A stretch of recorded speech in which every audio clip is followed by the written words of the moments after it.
Guilherme, deixa eu lhe fazer uma pergunta. Aplicando aqui esse conceito que nós iremos abordar no vídeo, você prefere dobrar suas roupas ou ser açoitado por um cabo de vassoura? Assim do nada.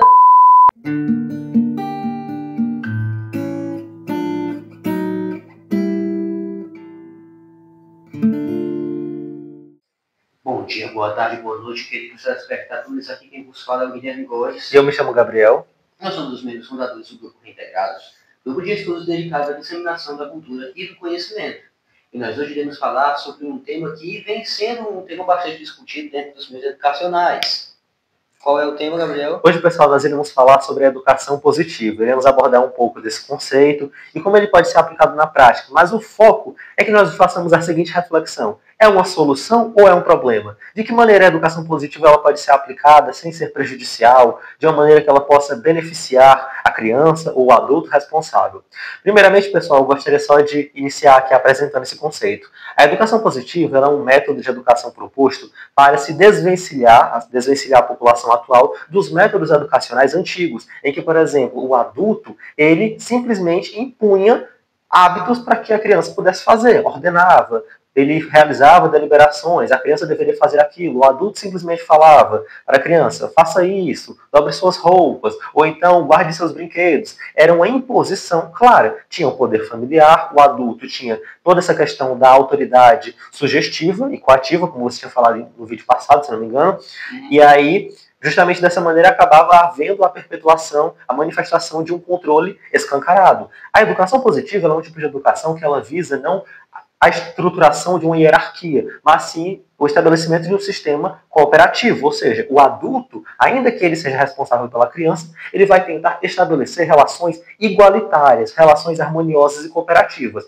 De que maneira? Quando ele for ordenar que a criança faça algo, ele não vai deixar, por exemplo, tão escancarado que é uma ordem, mas ele vai tentar dar opções para a criança que, no fim, ainda que a criança ache que tem alguma liberdade, vai acabar fazendo aquela função. Por exemplo, em vez de o adulto chegar na criança e pedir para ordenar, na verdade, que ela dobre suas roupas ou que ela guarde seus brinquedos, ele pode aplicar a educação positiva e perguntar para seu filho, você prefere guardar seus brinquedos agora, ou daqui 5 minutos, ou daqui 10 minutos? No final, a criança ela vai sentir que tem uma liberdade de escolher entre agora ou daqui 5, 10 minutos, mas no final ela vai ter que escolher entre guardar seus brinquedos agora ou daqui 5 minutos, ou seja, no final ela vai realizar uma função, a função almejada. E aí, compreendendo esse conceito de educação positiva, que visa estabelecer uma relação de respeito, de empatia mútua entre o adulto e a criança, eu gostaria de entender, Guilherme, qual é o seu posicionamento a respeito das causas. No caso, por exemplo, por que você acha que atualmente se desenvolveu-se esse conceito de educação positiva? Será que é porque as pessoas decidiram se desvencilhar desses métodos mais arcaicos de educação? Porque as pessoas passaram a desejar um novo método? Porque as pessoas acabaram negando de alguma maneira os métodos antigos? O que você acha que levou a isso? Assim, eu conheço o tema da educação positiva de forma bastante superficial, tenho que confessar. Eu só não entendi ainda por que se chama positivo. Se chama positivo justamente porque no final vai haver a realização de uma função. Só que esse positivo é porque é como se fosse realmente uma versão ao lado negativo da educação impositiva. Ou seja, a educação é positiva porque ela vai trabalhar com respeito e a empatia. Ela vai tratar de uma relação de mutualismo entre o adulto e a criança. De uma maneira que não haja uma ordem tão escancarada. A criança vai fazer algo, mas ela vai se sentir protagonista de uma relação, entendeu? Por isso que é positivo, porque vai estimular essa liberdade da criança, digamos assim. No final, o adulto se beneficia, porque ele vai conseguir exercer o poder familiar, mas a criança ela não vai se sentir pressionada a realizar algo. Ela vai sentir que tem uma liberdade, entendeu? Por isso que geralmente se chama como educação positiva. Eu imaginei agora o editor colocando aqueles cálculos no espaço para mim. Aquele meme da Nazaré, né? É, o meme da Nazaré, cara.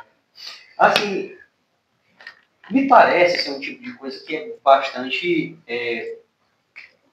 Como é que eu posso dizer? Olha, já desde muito tempo atrás, eu consigo rastrear isso, pelo menos até a metade ali da Idade Média, as pessoas, a cultura em geral, ela vai tendendo para ser uma cultura que vai deixando o mercado se tornando algo mais democrático. Uhum. E a democracia, a gente sabe que boa parte da grande coisa democrática é você tentar nivelar as pessoas. para que as pessoas elas tenham as mesmas capacidades, tenham as mesmas oportunidades, para que as pessoas tenham o mesmo nível de poder. Só que, cara, a gente nota que a hierarquia, o tecido social, a forma que a humanidade funciona, e até se a gente comparar com outros animais, a gente pensa assim, por exemplo, cara, como ficou há um tempo atrás, tinha virado meme, graças ao pensador canadense Jordan Peterson, as lagostas possuem hierarquia. Olha que interessante. Cachorro tem hierarquia, a gente sabe que grupos de primatas têm hierarquia, baleias, golfinhos. A hierarquia é um negócio que é natural. Inclusive, se a gente parar para pensar, olha, se hoje mesmo, sei lá, o governo decidisse confiscar o dinheiro de todas as pessoas e distribuísse de forma igualitária para todo mundo, amanhã já teria pessoas que teriam mais dinheiro do que outras. Alguma pessoa ia investir, sei lá, em criptomoeda, outra pessoa ia tornar tudo em cachaça, outra pessoa... Então, a questão da hierarquia, ela é um negócio que é natural. A gente não consegue fugir disso. Uhum. Se tu parar para pensar, sei lá, a gente aqui, a pessoa que pratica artes marciais, se o cara ele pesa 30 quilos a mais do que você, tu já sabe que enfrentar esse cara é um baita de um problema. Uhum. Dentro de uma sala de aula, hoje existem vários métodos pedagógicos e eu sou a favor de que existam vários métodos pedagógicos diferentes porque as pessoas aprendem de um jeito diferente. Mas no final das contas é o professor que aplica a prova ao aluno, porque quem tem que provar que aprendeu alguma coisa não é o professor, é o aluno. Uhum. O professor, em tese, já passou por aquele processo. Então, ele já, pelo menos em tese também, ele deveria saber mais do que os alunos. Uhum. Ou seja, a gente já estabeleceu aqui que a hierarquia é um negócio que faz parte da natureza da humanidade, faz parte da natureza, inclusive, de como as coisas funcionam. O universo inteiro ele funciona de maneira hierárquica. A gente vê, por exemplo, sei lá, cara, existem frutas que são mais doces do que outras. Uhum. Existem minérios, no caso, que são mais puros do que outros. Uhum. Então, a hierarquia ela faz parte da natureza. E, junto com essa cultura, surge também essa tendência natural das pessoas em querer, em achar que todo tipo de autoridade que ela tenha ou que ela exerça é algo necessariamente ruim. Mas com relação, assim, cara, à educação positiva em si, essa questão que você está dando, você dá escolhas ou talvez dá uma falsa escolha para a pessoa, Uhum. de certa maneira, ele é um negócio que tenta fugir do adestramento antigo, porque a gente tem que se lembrar, as coisas elas têm, assim como uma moeda tem dois lados, né? A cara tem a coroa. A educação mais antiga, ela funcionava em um método que é muito parecido com um adestramento.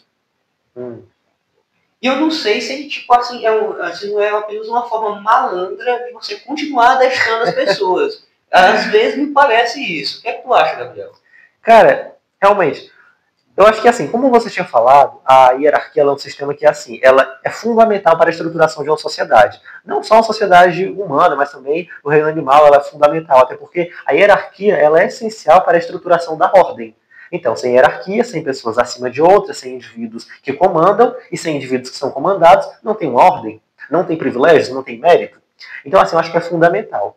Sobre a questão da educação positiva, assim, realmente dá essa impressão de que é um esquema de malandragem, você propor uma espécie de uma pseudo-escolha, a criança ela se sente que tem essa liberdade de escolher, mas no final ela acaba não tendo, porque no final ela vai ter que fazer aquilo.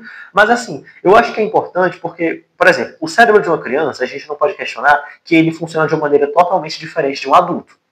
Então, assim, ainda que o adulto saiba que se a criança, ela, independente da escolha dela, ela vai ter que guardar seus brinquedos, seja agora, seja daqui 5, 10 minutos, ela vai guardar, porque ele dá essa impressão de que a criança tem essa liberdade, a criança ela vai sentir fielmente que ela tem uma liberdade. Então, assim, eu acho que é uma questão que, além de dar esse sentimento de liberdade para a criança, ainda que seja algo que, no fim, gere o mesmo resultado, isso também auxilia até mesmo no fomento ao que você tinha intitulado em um dos nossos vídeos sobre a autoridade sugestiva. Ou seja, é uma maneira sutil de você passar uma autoridade para alguém. A criança, em vez de ela entender o adulto, seu responsável, como sendo um indivíduo tirânico, autoritário, ela vai criar uma visão de um indivíduo, de um responsável que seja mais democrático, que seja mais populista, digamos assim. Não populista no sentido literal, claro. Mas assim, eu acho que realmente é muito importante isso, desde que, fazendo aqui uma observação, não seja utilizado esse método da educação positiva de uma maneira extrapolada. Por que eu digo isso? Porque assim, o adulto, quando ele descobre esse método de educação positiva, de ser mais democrático nas escolhas, nas ordens, nas imposições às crianças, aos seus filhos, tem sempre o risco do adulto, por ele ter tido um precedente traumático na infância, por exemplo, um histórico de traumas e de opressão dos pais, quando vai implementar esse método, acaba sendo liberal demais e acaba criando uma extrapolação desse método. Então a criança ela não vai apenas ter um sentimento de liberdade controlada, supervisionada. A criança vai se sentir livre para fazer o que quiser. Vai chegar um ponto em que, por exemplo, se o adulto não souber mediar e souber o ponto de sair da autoridade sugestiva, que é de você impor uma autoridade de uma maneira sutil, de uma maneira mais democrática, por meio do seu exemplo, e se ele não souber passar com controle, é claro, com moderação, com aquela palavra, parcimônia, para a autoridade coativa, de maneira adequada, dentro dos limites da humanidade, claro, aí ele vai criar uma extrapolação muito grande, vai permitir uma liberalidade excessiva. Vai chegar um momento em que ele vai falar para a criança, olha, você pode fazer isso agora ou daqui a 5 minutos. A criança simplesmente vai dizer, eu não quero fazer. Nem agora, nem daqui a 5 minutos, nem daqui a 10 minutos, não quero fazer nunca. Entendeu? Aí o adulto vai fazer o quê? Ele passou tanto tempo treinando isso, aplicando, deu certo. Quando não... Exatamente, quando não dá certo, o que é que ele vai fazer? O que poderá ser implementado? Ele vai simplesmente deixar a criança fazer o que quiser, ou então ele vai ter que agir de uma maneira mais coativa. É claro, ele não vai espancar a criança também, né? Porque tem o status da criança e do adolescente, mas ele pode adotar medidas mais rigorosas. Ele pode, por exemplo, implementar um castigo, tirar. Hoje em dia, castigos são mais brandos. No caso, nosso tempo era cabo de vassoura, né? Era chinelada havaiana, mas assim. Pode ser psicólogo. Exatamente. Então pode aplicar castigos, por exemplo, mais modernos. Tipo, a criança ela gosta muito de alguma atividade física, ela gosta de alguma brincadeira. Vamos restringir isso para que a criança ela entenda que nem tudo que é oferecido de liberdade pode ser extrapolado. Então, assim. Isso foi colocar a nada só, tira o celular do moleque. É verdade, acaba com a vida da criança. Então, assim, realmente é muito importante porque fomenta esse senso de liberdade da criança e também essa autoridade sugestiva que o adulto pode ter, essa imagem mais democrática, mais harmoniosa que você vai passar para a criança, mas também deve ser utilizado esse método com parcimônia, com adequação, com moderação, para que não acabe gerando uma liberalidade extrapolada e exacerbada. O que você acha, Guilherme, por exemplo, sobre os impactos disso? Quando não é utilizado esse mecanismo de uma maneira adequada, de uma maneira eficaz. Quais os impactos que você acha, impactos negativos que você acha que isso pode acarretar?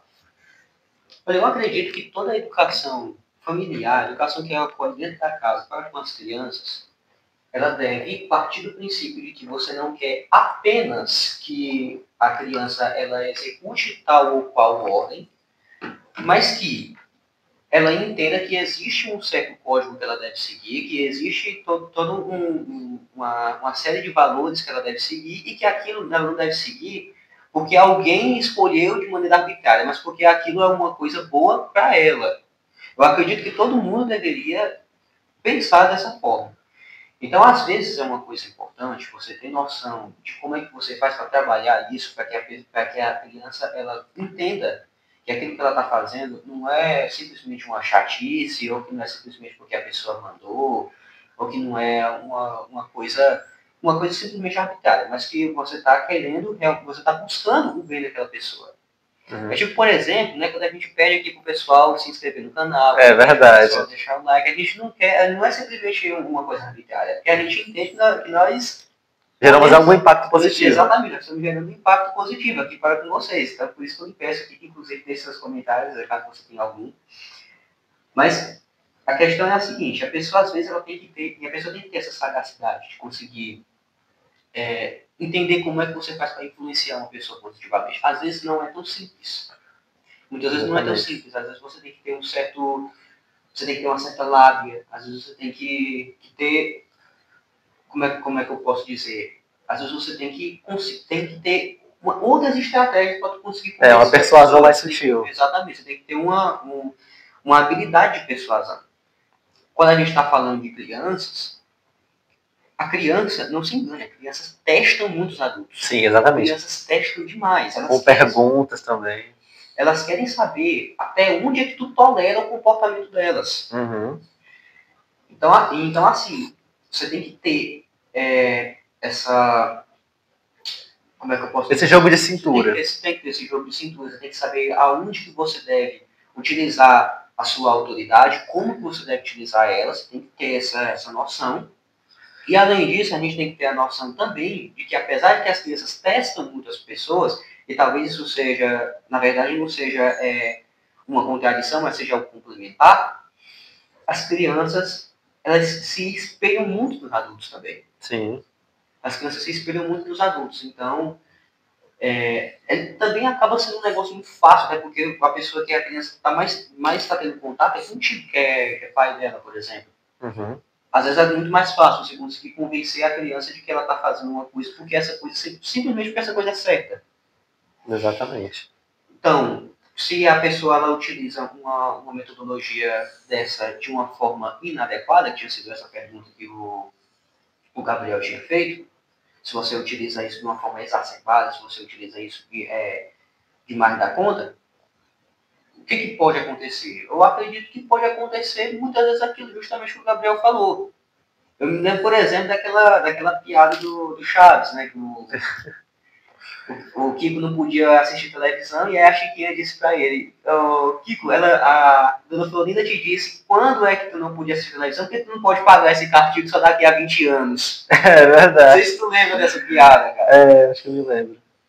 Mas enfim, a criança pode, às vezes as crianças são malandras também. Você Realmente. dá uma opção, ó, tu pode fazer isso ou pode fazer aquilo. É a terceira opção, eu posso fazer assim, assim, assim. Exatamente. Inclusive tem muito a ver, até mesmo com a pertinência, quando a gente fala da argumentação do nosso último vídeo, sobre a educação dos filhos na atualidade, o Guilherme tinha abordado a conceituação daqueles dois termos, da autoridade coativa e sugestiva, e que você tem que passar o exemplo para que você consiga fazer a criança atingir o objetivo, que ela se espelhe em você. E aí, só para encerrar aqui, eu gostaria só de ressaltar um ponto que o Guilherme falou, no caso de que quando você vai implementar a educação positiva, você tem que ter esse jogo de cintura, tem que saber implementar essa persuasão mais sutil e tem que ter até criatividade para conseguir meio que persuadir a criança sem parecer uma manipulação. Até porque a criança ela é muito astuta em alguns aspectos. Então, quando ela se submete a algum comando, ela exige que tenha uma explicação plausível. Às vezes você tenta enganar, contar alguma historinha fictícia. Hoje em dia é até mais difícil, porque, por exemplo, antigamente os adultos eles conseguiam inventar qualquer história mentirosa para que a criança ela deixasse de fazer algo ou fizesse algo de fato. Por exemplo, você não pode engolir sementes de frutas, porque senão cresce uma árvore dentro de você. Entendeu? Antigamente funcionava, hoje não. Hoje as crianças com acesso à tecnologia, você vai falar isso para a criança, ela não desmente, ainda lhe dá uma aula de biologia, né? Dizendo por que não daria certo isso. Então, realmente, eu vi até o caso de uma criança que a professora dela do ensino fundamental tinha dito que ela não podia comer sementes, porque senão nasceria uma árvore dentro dela, e ela disse para a professora que não poderia acontecer, porque a luz do sol não entra dentro dela, não poderia ocorrer fotossíntese. Então, assim, hoje com esse acesso gigantesco de informações, é até mais difícil aplicar essa questão do desenvolvimento do imaginário, da aplicação da educação positiva de fato. Mas os seus efeitos são muito interessantes, tanto para o desenvolvimento da criatividade, do respeito da criança ao adulto, quanto também por essa questão do fomento à autoridade sugestiva, sem precisar ser algo agressivo, sem precisar ser algo abrupto. Pessoal, esse foi o nosso debate, eu espero que vocês tenham gostado. Se você gostou, não esqueça de curtir, comentar, caso você tenha alguma sugestão de vídeo, ou então algum elogio, uma crítica construtiva, e também se inscrever, assinar o sininho de notificação, clicar, né, para que você não perca as próximas postagens. Obrigado e até a próxima. Tchau. Tchau, tchau.